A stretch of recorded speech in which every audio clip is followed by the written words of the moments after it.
जनसंख्या में वृद्धि को लेकर एक और थिंकर रहे हैं, एक और ज्योग्राफर रहे हैं, है ना, जिन्होंने अपना सिद्धांत दिया।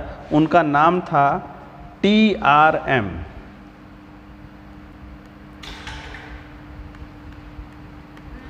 Thomas Robert Malthus.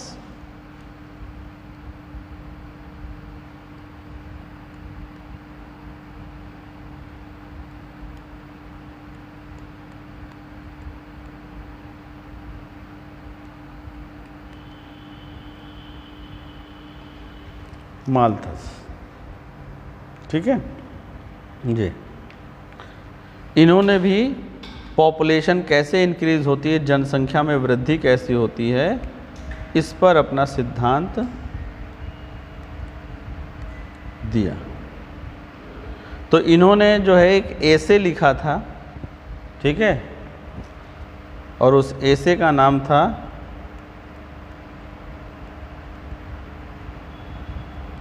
Essay on the Principle of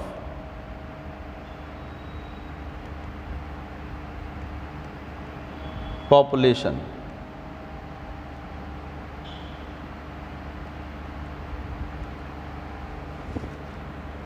Essay on the Principle of Population, जनसंख्या सिद्धांत पर लेख।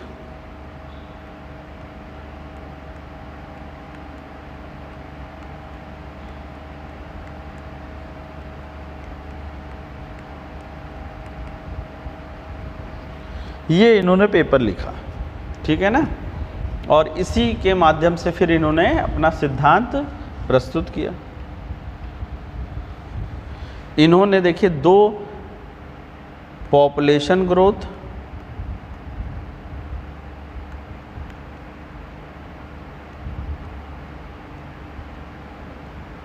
और प्लस फूड प्रोडक्शन या फूड ग्रेन,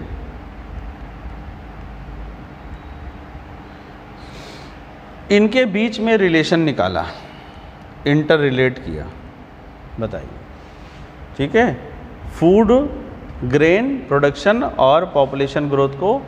और इनका कहना तो ये था कि जैसे जैसे जितना ज़्यादा फूड ग्रेन्स का उत्पादन बढ़ता जाएगा, जनसंख्या भी बढ़ती जाएगी। क्यों? खाने के लिए तो कोई उल्टा हो रहा है ना, उत्पादन हो रहा है तो खाने के लिए कुछ चाहिए। तो इनका कहना है कि देखिए, बात करी जाए अगर फूड ग्रेन प्रोडक्शन की या खाद्यान्न उत्पादन की, तो भाई ये तो इसलिए आवश्यक है, इसके बिना मनुष्य जीवित ही नहीं बचेगा, है ना, ये तो अस्तित्व के लिए आवश्यक है, इसके बिना तो मनुष्य का जीवन ही समाप्त हो जाएगा। और दूसरी तरफ उन्होंने कहा कि पॉपुलेशन ग्रोथ की वजह है कि ह्यूमन बीइंग का जो फिजिकल अट्रैक्शन होता है ना, लड़की की वजह से जनसंख्या वृद्धि होती है, फिजिकल अट्रैक्शन की वजह से।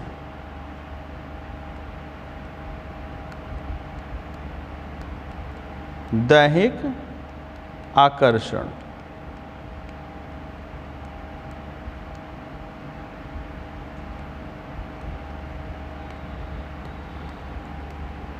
तो पॉपुलेशन इसलिए बढ़ रही है क्योंकि फिजिकल अट्रैक्शन है ना, और फूड ग्रेन ज़रूरी है ह्यूमन बीइंग की लाइफ के लिए, ठीक है। ये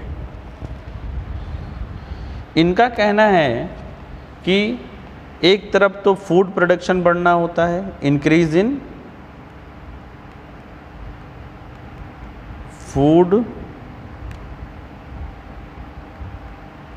ग्रेन प्रोडक्शन, ठीक है, increase in food grain production, और दूसरा है इंक्रीज इन पॉपुलेशन। तो बोले कि देखो, जो फूड ग्रेन का प्रोडक्शन है वो हर साल या हर 10 साल में इंक्रीज करता है, लेकिन मैथमेटिकल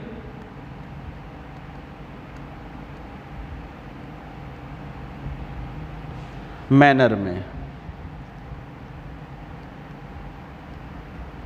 गणितीय अंदाज में। जैसे इस बार 1 क्विंटल, अगले साल 2 क्विंटल, फिर 3 क्विंटल, उससे, है ना, मैथमेटिकल मैनर में ये बढ़ता है। लेकिन उनका कहना है कि जो पॉपुलेशन इसी ड्यूरेशन में है ये जियोमेट्रिकल मैटर में बढ़ती है, यानी कि जिस समय खाद्यान्न उत्पादन 100 टन था, जनसंख्या 100 थी।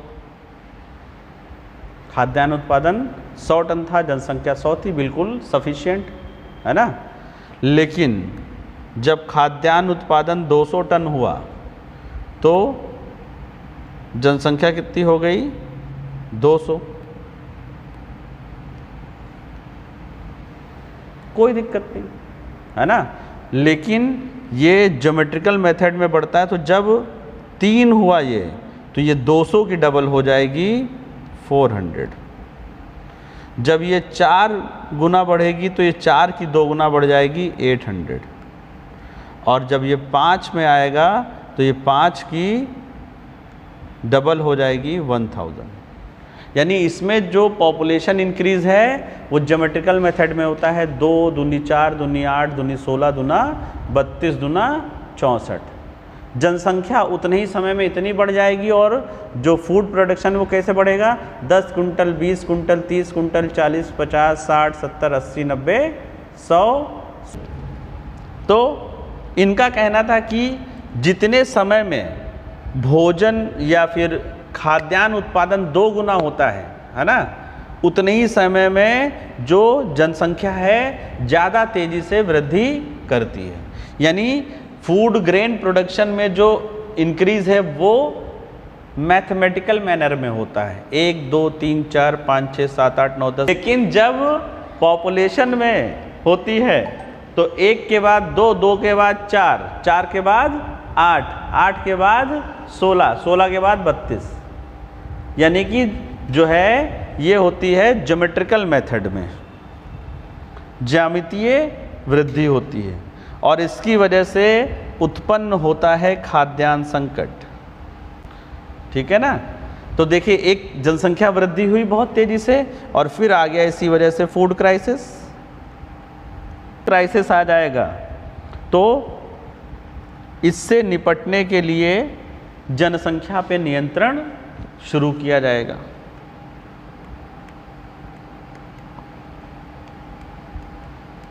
Population control.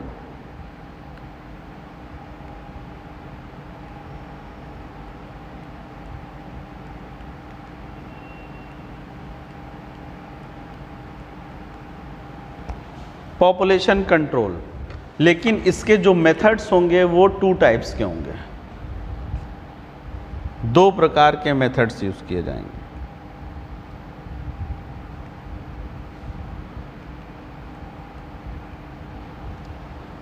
पहला होगा आपका सकारात्मक उपाय।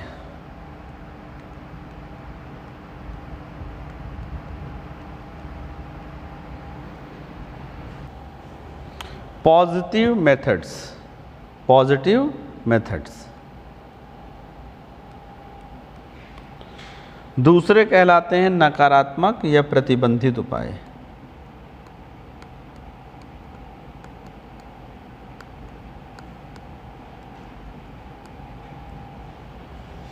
Restricted methods.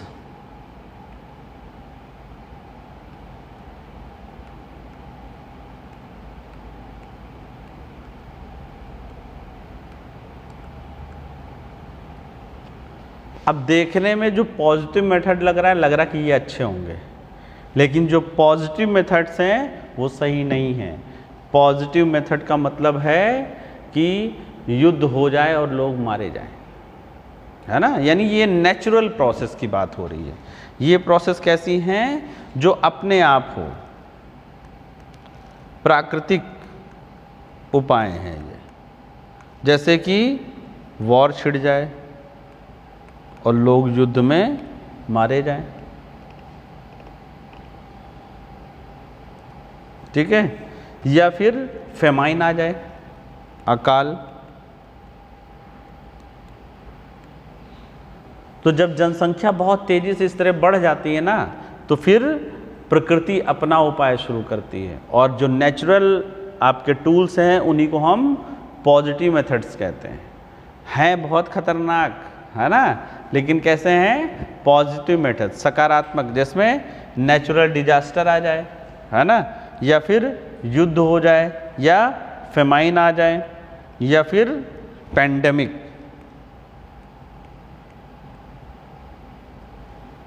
पैंडेमिक जैसे कोविड आ गया, अभी जनसंख्या कम करने के लिए आया था, वो बात अलग है कि हम बच गए, आया इसीलिए था, यही था पॉजिटिव मेथड। और देखिए केवल देश में नहीं आया था, पूरे विश्व के लिए आ गया था, है ना, आया था कि नहीं आया था।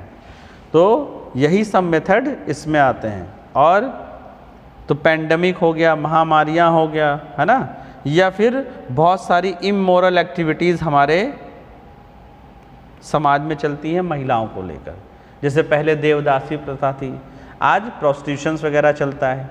तो इसकी वजह से क्या होता है कि एसटीडी, बहुत सारी डिजीज़ हैं जो फैलती, जैसे एचआईवी, है ना, और एचआईवी जैसी डिजीज और भी बहुत सारी डिजीज़ हैं, है ना, अगर आप, तो ये सब किसकी वजह से हो रहा है, इमोरल एक्टिविटीज़, ये हो गया हमारा।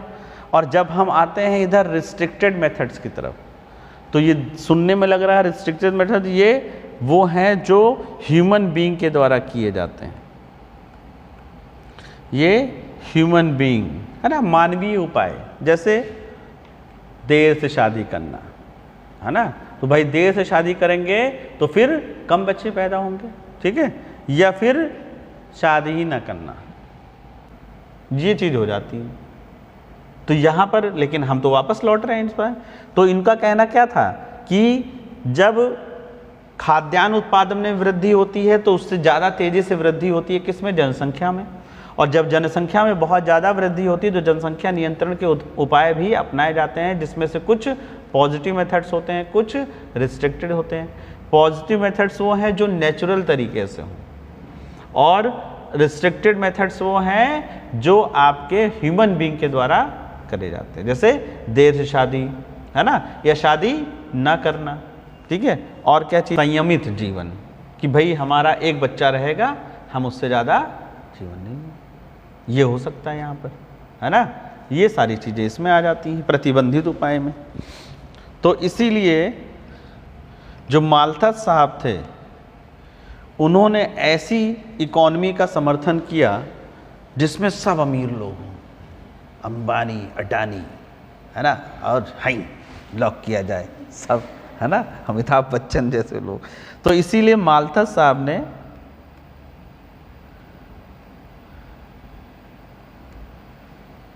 कि भाई अगर नॉर्मल, अगर ये लोग ऐसे ही रहेंगे तो हर बार इसी तरीके खाद्यान्न उत्पादन से ज़्यादा जनसंख्या बढ़ेगी, लोग इस तरह मारे जाएंगे, है ना।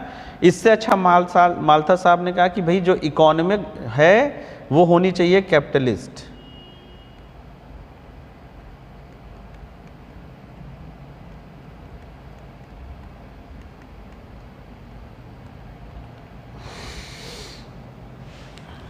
क्योंकि जो कैपिटलिस्ट इकॉनमी होती है वहां पर होता है एक पूंजीवती वर्ग,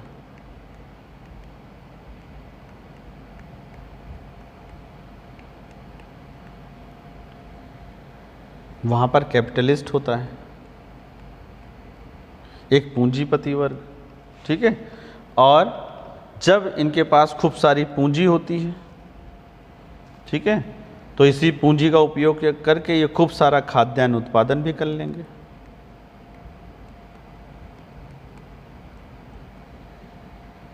लेकिन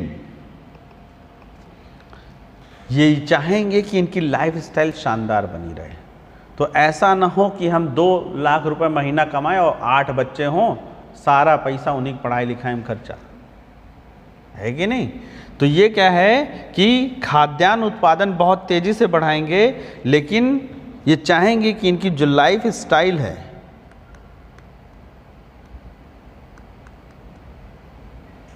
यानी जीवन स्तर, वो ना नीचे आने पाए, ये है। तो जीवन स्तर भी इनका उच्च बना रहे, इसलिए चाहेंगे कि कम से कम जन्म हो। तो जन्म दर को ये क्या है, कम बना के रखेंगे। ताकि इनका खुद का। तो माल्थस साहब ने इसीलिए कैपिटलिस्ट इकोनॉमी का सपोर्ट किया। लेकिन यहाँ पर कैप्टन है कि जो कैपिटलिस्ट इकोनॉमी होती है वहाँ पे अमीर लोग होते हैं, और जो अमीर लोग होते हैं उनके पास पैसा होता है। जिनके पास पैसा है वो ज़्यादा से ज़्यादा फूड प्रोडक्शन कर लेंगे और जनसंख्या भी नहीं बढ़ने देंगे, है ना। अभी क्या हो रहा है, जनसंख्या भी बढ़ रही है, फूड प्रोडक्शन दोनों बढ़ रहा है ना। क्यों?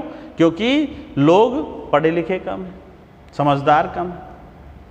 तो चाहे अभी गांव में साहब, इसीलिए एक पूंजीपति जो व्यवस्था होती है उसकी, पूंजीवादी व्यवस्था जो कैपिटलिस्ट इकोनॉमी होती है उसके सपोर्टर हैं। तो हम यहाँ पे ये कह रहे थे कि कैपिटलिस्ट इकोनॉमी का मतलब निजीकरण नहीं है, इसमें मतलब है बहुत सारे पूंजीपति हों, और जब बहुत सारे पूंजीपति होंगे तो वो खाद्यान्न फूड प्रोडक्शन तो कर ही लेंगे, लेकिन अपनी लाइफस्टाइल को सही रखने के लिए जन्म दर ऐसा नहीं कि नहीं रखेंगे, लेकिन जहाँ 8 बच्चे 10 बच्चे हैं वहाँ 1 बच्चा 2 बच्चा रखेंगे। इसी वजह से ये इन्होंने जो है इसका सपोर्ट किया कैपिटलिस्ट इकोनॉमी में। ये चीज़ समझ में आया कि नहीं? ठीक है।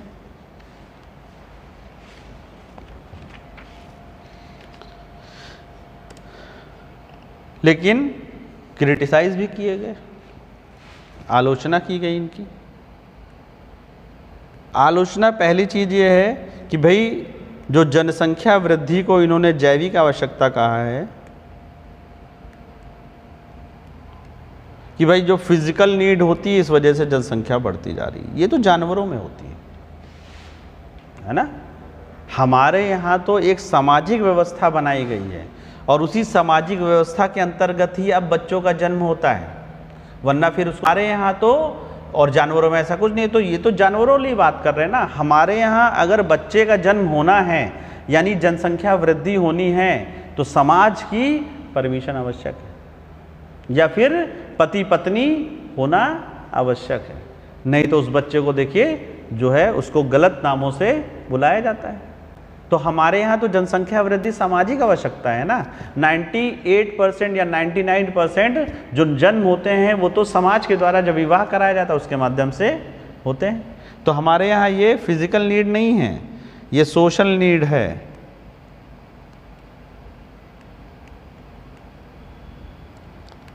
सामाजिक आवश्यकता, ठीक है। एक आलोचना ये हो गई कि हमारे यहाँ जो इन्होंने कह दिया जनसंख्या वृद्धि का मतलब है भाई फिजिकल नीड होती है, अट्रैक्ट होते हैं इस वजह से होता है। ये तो जानवरों में होता है।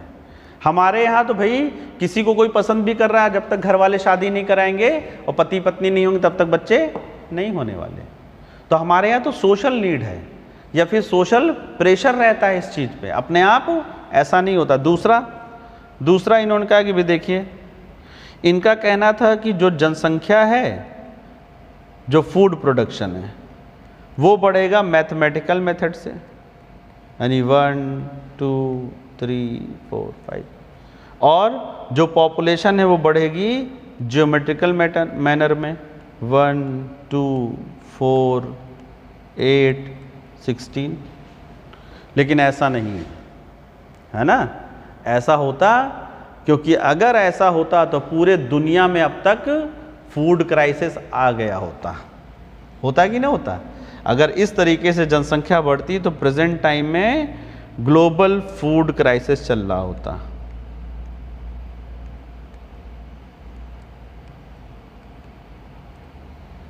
ग्लोबल फूड क्राइसिस चल रहा होता, ये सबसे बड़ी चीज है, ठीक है ना।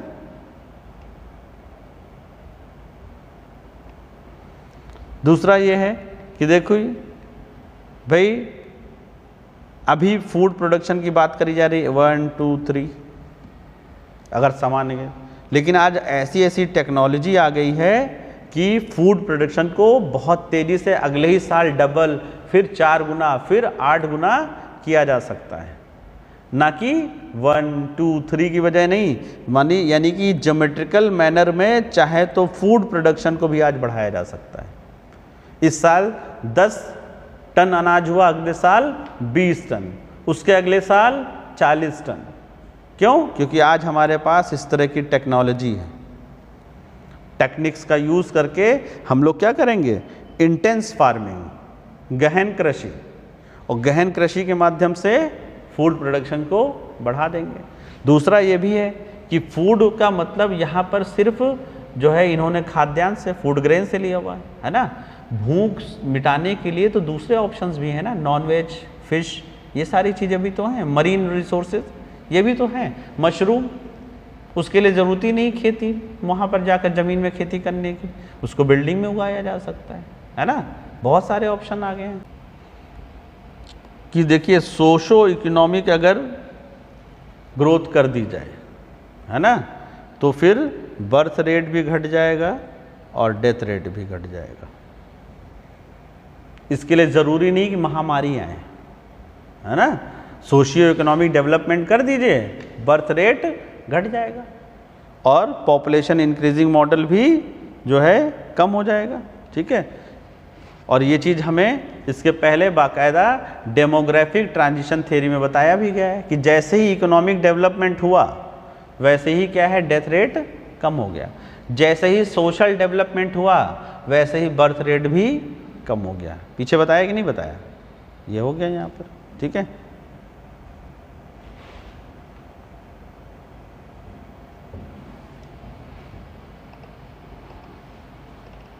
माल्थस साहब का कहना है कि जब बहुत ज़्यादा पॉपुलेशन बढ़ जाती है और उससे फिर जो है प्रॉब्लम शुरू होती है, फिर वो कम होना शुरू होती है। यही तो उनका कहना है ना कि भाई, माल्थस साहब का कहना है कि पॉपुलेशन पहले बढ़ेगी, फिर प्रॉब्लम्स पैदा होंगी, और जब प्रॉब्लम्स पैदा होंगी तो फिर पॉपुलेशन कम होना शुरू होगी, जबकि ऐसा नहीं है। सोशियो इकोनॉमिक डेवलपमेंट अगर किया जाएगा तो बिना ही महामारी और बिना उन सब के भी क्या हो सकता है, पहले डेथ रेट कम होगा, है ना, और फिर जब सोशल डेवलपमेंट हो जाएगा तो बर्थ रेट भी कम हो जाएगा।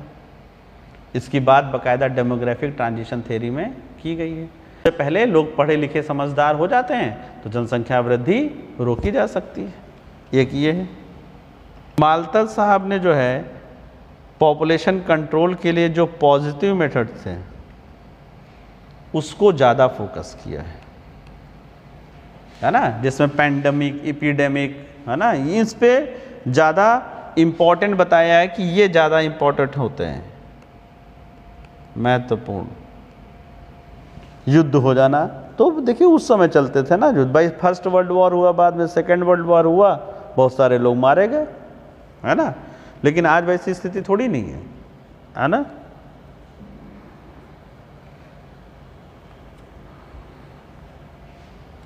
जबकि प्रेजेंट टाइम में देखा जाए कि ह्यूमन एफर्ट्स के माध्यम से जनसंख्या पे कंट्रोल आसानी से लगाया जा सकता है। आप देखिए चाइना में ह्यूमन एफर्ट्स, ऐसा थोड़ी नहीं चाइना ने बम उड़ा दिया और आधी जनसंख्या रुक गई। ह्यूमन एफर्ट्स हुआ है ना वहाँ पर, भले ही किसी भी तरीके से किया गया हो, है ना। तो ह्यूमन एफर्ट्स के माध्यम से भी क्या हो सकता है, जबकि ये ज़्यादा किस पे फोकस कर रहे हैं, पॉजिटिव, इसीलिए उसका नाम ही रखा है पॉजिटिव मेथड। इनके हिसाब से वो पॉजिटिव हैं, अच्छे हैं, है ना। ये रिकॉर्डिंग बंद हो गई, चल रही, बैठने नहीं देगी हम सोच रहे थे बंद हो जाए तो मैं बैठूं, ठीक है। और देखिए माल्थस साहब ने अपना थ्योरी दी, उस समय फ्रांस में जो रिस्ट्रिक्टेड मेथड है उसका यूज़ भी बड़े लेवल पे किया जा रहा था फैमिली प्लानिंग के रूप में, यानी कि मेन मेथड ये वाले होंगे। और माल्थस साहब का कहना था कि किसी भी कंट्री, मान लीजिए इंडिया है,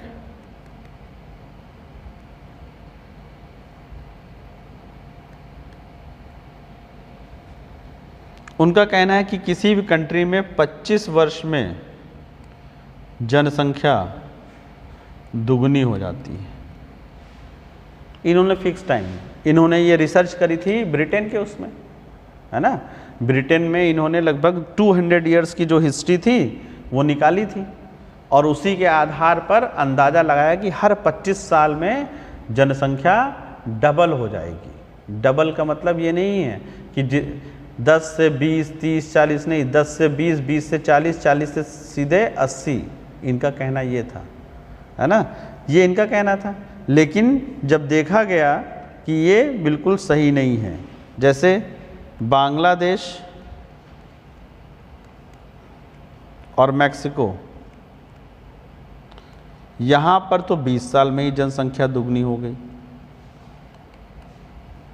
कितने साल में? 20 साल में ही दुगनी हो गई। और वहीं पर फ्रांस, स्वीडन, यहाँ जनसंख्या को डबल होने में 120 साल लग गए। तो यहाँ पर भी फेल हो गए।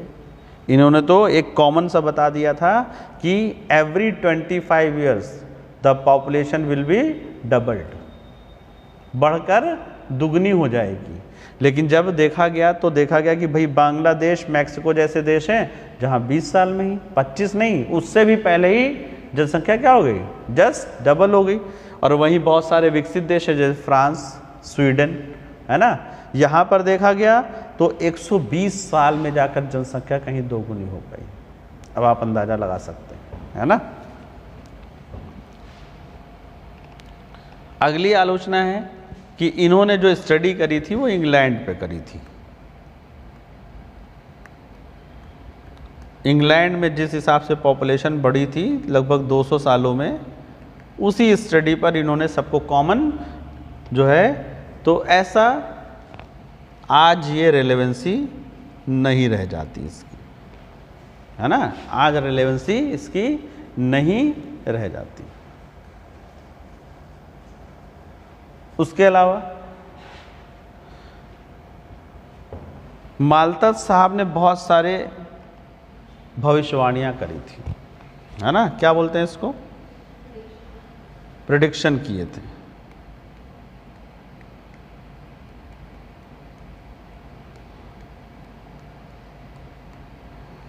और वो भी डेवलपिंग कंट्रीज को लेकर, जैसे कि इंडिया विकासशील,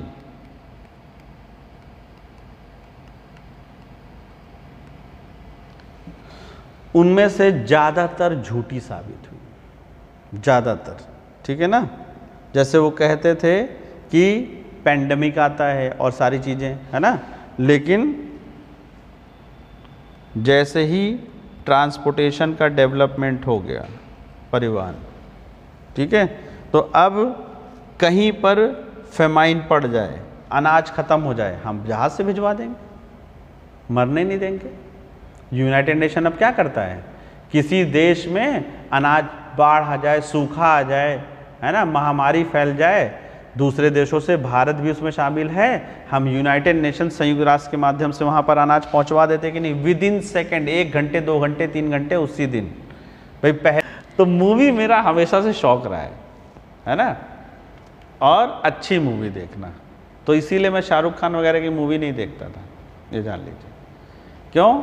शाहरुख, वो मूवी आ जाती थी टीवी पे तो देख लिया, बात अलग है, लेकिन हम देखने करने नहीं जाते थे, है ना। जोधा अकबर देखी, मतलब जो अच्छी पिक्चरें होती थी वो सब देखते थे उस समय, और ज़्यादातर लैपटॉप पे अपनी हॉलीवुड वाली, है ना। तो एक भविष्यवाणी परिवहन के साधनों के विकास से ख़त्म हो गई। जैसे ही ट्रांसपोर्टेशन का इतना बढ़िया साधन बन गया, अब कहीं भी अकाल पड़े, है ना, महामारी आ जाए, दवाएं तुरंत भेज दी जाएंगी, अनाज तुरंत भेज दिया जाएगा। तो ये सारी चीज़ें हैं, तो अब उससे कोई मरने नहीं पाता। अब हमारे यहाँ लोग महामारी और भुखमरी से जल्दी से मरते हुए नहीं मिलेंगे उतने लेवल पे, है ना।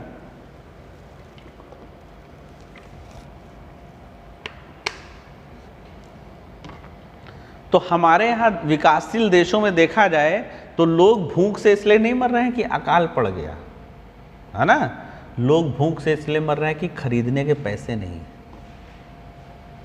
समझ रहे हैं? भारत में अगर कोई व्यक्ति मर रहा है, भारत जैसे विकासशील देश में, तो आज अगर प्रेजेंट टाइम में देखा जाए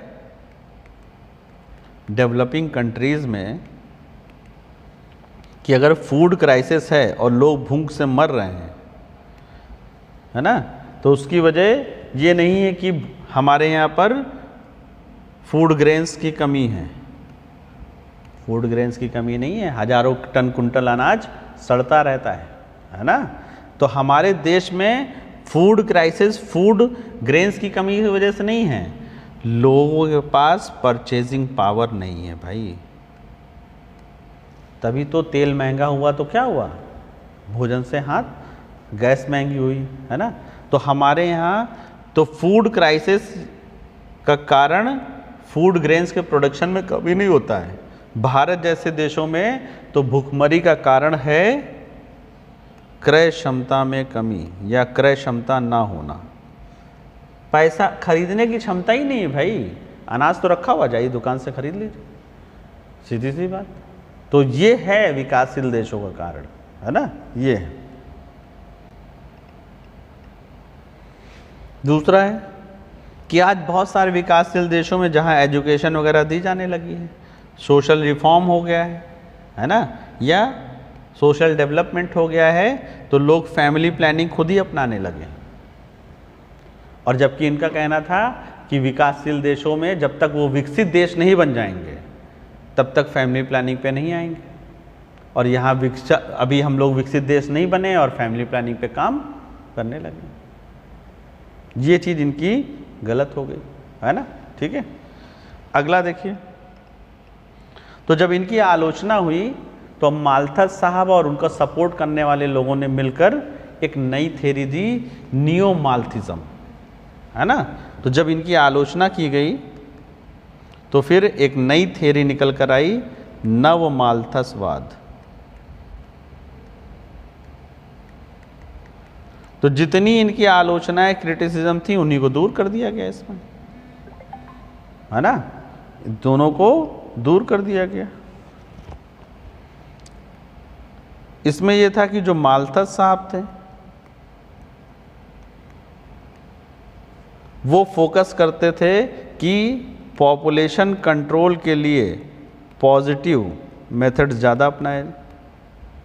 इस पर ये ज़्यादा इम्पोर्टेंट है, उनका कहना था, है ना, कि कंट्रोल करने में सबसे बड़ा योगदान किसका होता है, जो पॉजिटिव मेथड्स होते हैं। एक साथ महामारी आई, पूरा गांव सिमट गया, कोविड आया था, है ना, लेकिन क्या देश की जनसंख्या कम हो गई? नहीं हुई ना, नहीं हुई ना। और जबकि इनके हिसाब से क्या था कि यही आएगा और इससे सब कुछ निपट जाएगा। तो माल्थस साहब ने ज़्यादा फोकस किया पॉजिटिव मेथड्स पे, जो सकारात्मक उपाय हैं। लेकिन जो नियो माल्थिज्म को मानने वाले लोग थे वो रिस्ट्रिक्टिव मेथड को ज़्यादा फोकस करते हैं। किस पर फोकस कर रहे थे? Restrictive method. क्यों? क्योंकि देखिए,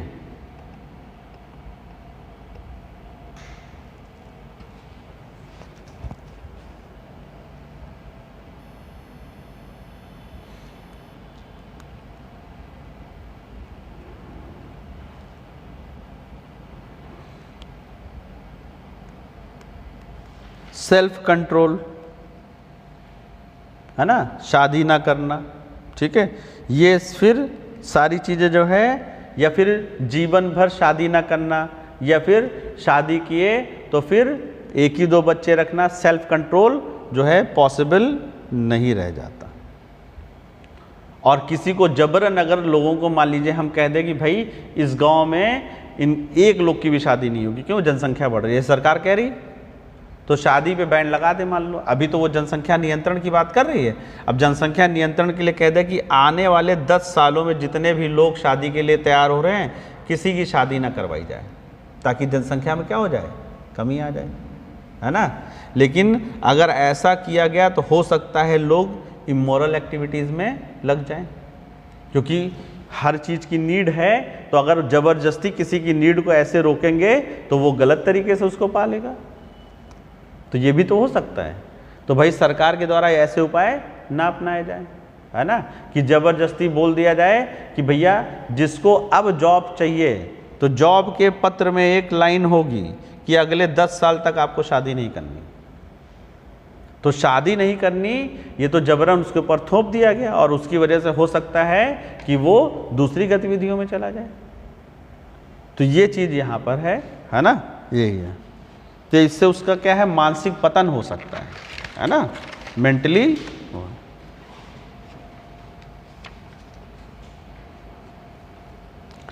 तो नियो माल्थिज्म वालों को कहना है कि भाई हमें ज़्यादा से ज़्यादा जो आर्टिफिशियल टूल्स हैं उनको ज़्यादा अपनाना चाहिए, है ना कि इंतज़ार करें कि कब महामारी आएगी, कहेंगे ना अब भगवान का प्रकोप होगा तभी निपटोगे, है ना, ऐसा इंतज़ार करने की ज़रूरत नहीं है।